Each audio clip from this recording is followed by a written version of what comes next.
Hi friends,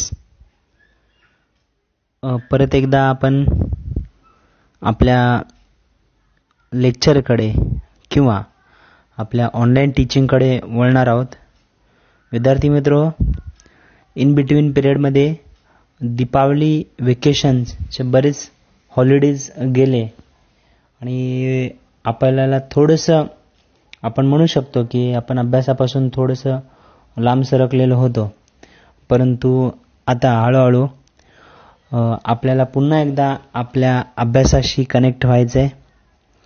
राज्य शासनाच्या दिलेल्या सूचनेप्रमाणे दिनांक 23 नोव्हेंबरपासून आपले कॉलेजेस चालू होणार होते, परंतु अंडर द कोविड-19 सिच्युएशन्स या परिस्थितीमुळे आपल्याला माहीत आहे की आपले कॉलेज रेग्युलर पद्धतीने चालू होऊ शकले नाही आहेत आणि याच प्लॅटफॉर्मवरती आपल्याला ऑनलाईन टीचिंग कंटिन्यू ठेवायचं आहे.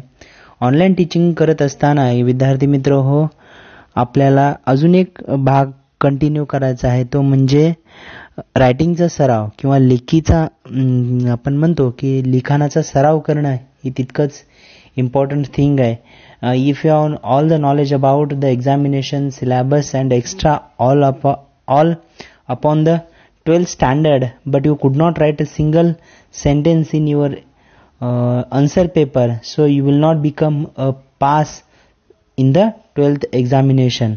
हे तितकंच सत्य आहे आणि तितकंच महत्त्वाचं आहे की तुम्हाला सर्व काही येतं, परंतु तुम्ही एखादा साधा शब्द तुम्ही या ठिकाणी इंग्लिशमध्ये लिहू शकणार नसाल तर मग तुम्ही तुमच्या 12वीच्या परीक्षेमध्ये पास होणं खूप अवघड आहे. म्हणून आपल्या कॉलेजेसनी एक लेखी पेपरचा जो काही सराव आहे तो सराव कंटिन्यू ठेवण्यासाठी आपल्याला पुन्हा एकदा आपल्या एक्झामकडे वळायचं आहे. काही दिवसा अगोदर आपण सराव पेपर फर्स्ट घेतलेलं होतं, आता आपण सराव पेपर 2 कडे वळणार आहोत. सराव पेपर 2 कडे वळत असताना विद्यार्थी मित्र एक गोष्ट लक्षात ठेवायचं आहे की सगळ्यात पहिल्यांदा तर हा 50 मार्काचा पेपर असणार आहे, ज्याला आपण टेस्ट एक्झाम सेकंड म्हणून ओळखतो.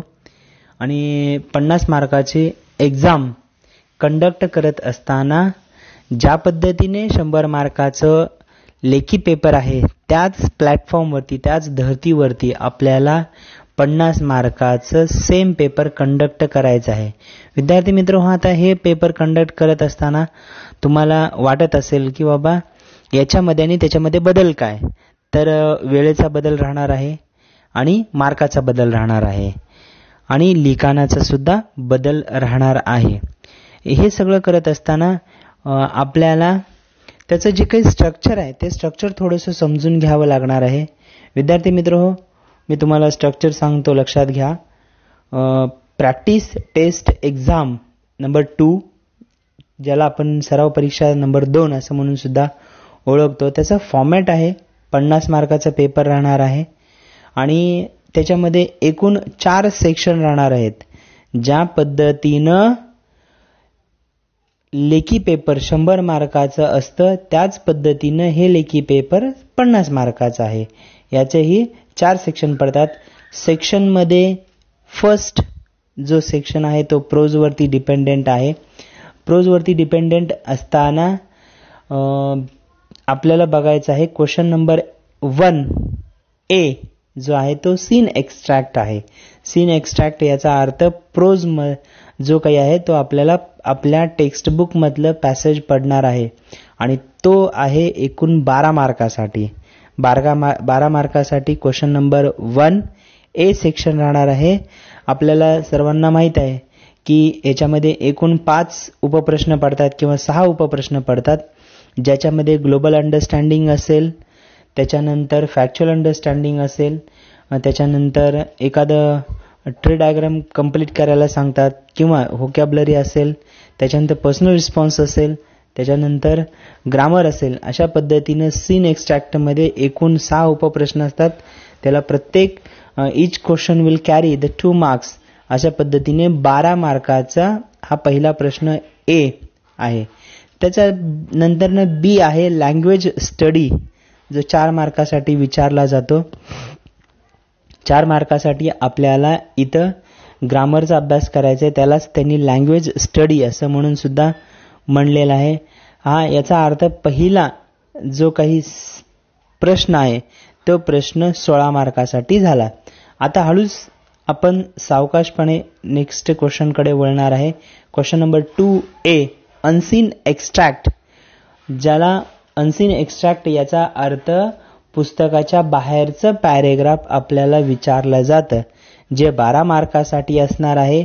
सेम प्रश्न पहिल्यासारखं सेम राहणार आहे, ज्याच्यामध्ये तुम्हाला 6 उपप्रश्न राहणार आहेत आणि each one question will carry the 2 marks. अशा पद्धतीनं मल्टिपल केलं तर मग ते 12 मार्क्स होतात. याच्यानंतर क्वेश्चन नंबर 2B आहे, समरी रायटिंग आहे. एक पॅसेज दिला जाणार आहे आणि त्या पॅसेजमध्ये तुम्हाला समरी रायटिंग लिहायचं आहे.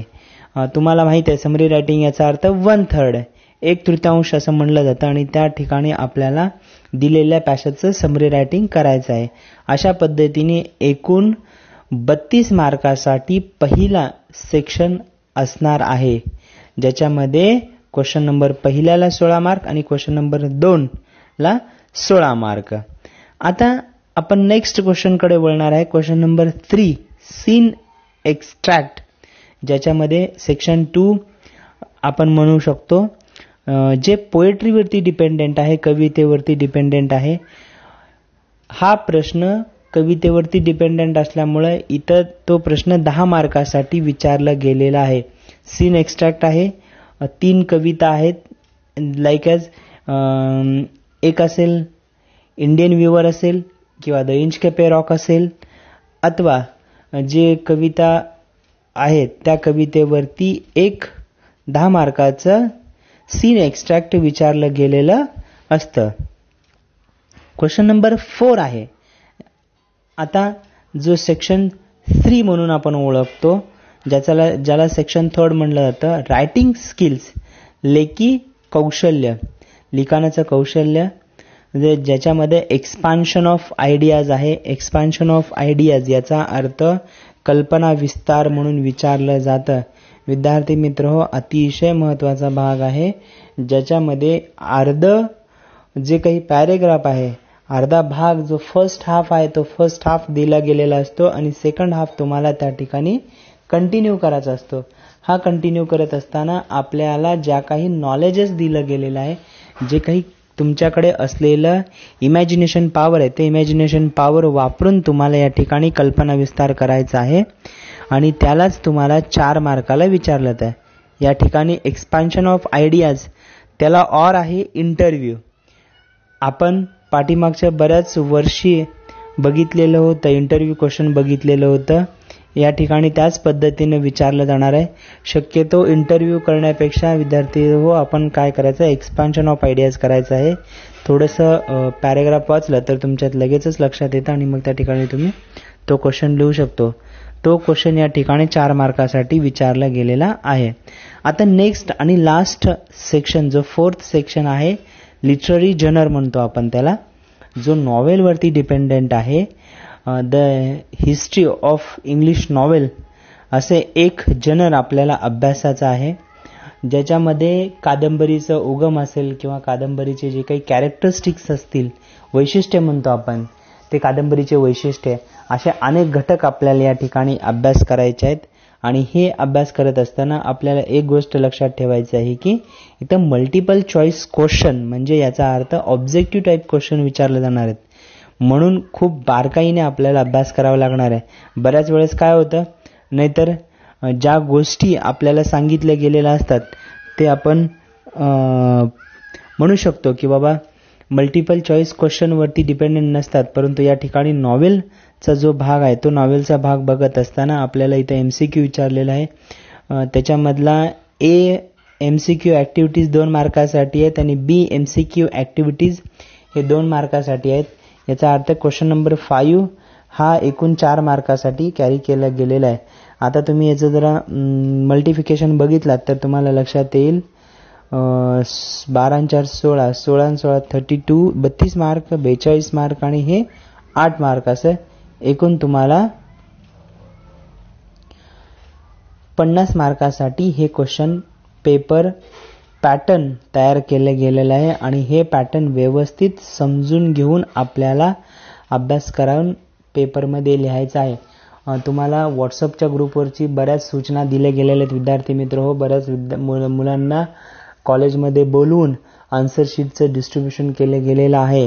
ते आन्सर पेपर तुमच्याकडे व्यवस्थित ठेवायचा आहे आणि जेव्हा जेव्हा तुम्हाला सांगतात त्या वेळेला तुमच्या कंप्लीट असलेल्या नोटबुक, जो अभ्यासक्रमाच्या नोटबुक आहेत त्या नोटबुक कंप्लीट करून घेऊन येऊन वर्गामध्ये कॉलेजमध्ये आम्ही जेव्हा असतो त्यावेळेला आणून सबमिट करायचे आहेत, जेणेकरून तुम्ही लिहिलेले पेपर हेही आम्हाला आणून देता आलं पाहिजे. कारण की आपल्या कॉलेजच्या प्रशासनाचा एक नियम असा बनवला गेलेला आहे की जोपर्यंत तुम्ही कंप्लीट केलेले नाहीत, जो कॉलेजमध्ये सांगितलेलं सिलेबस आहे तो सिलेबस जोपर्यंत तुम्ही पूर्ण करत नाही तोपर्यंत तुमचे लिहिलेले आन्सर शीट ॲक्सेप्ट केले जाणार नाहीत.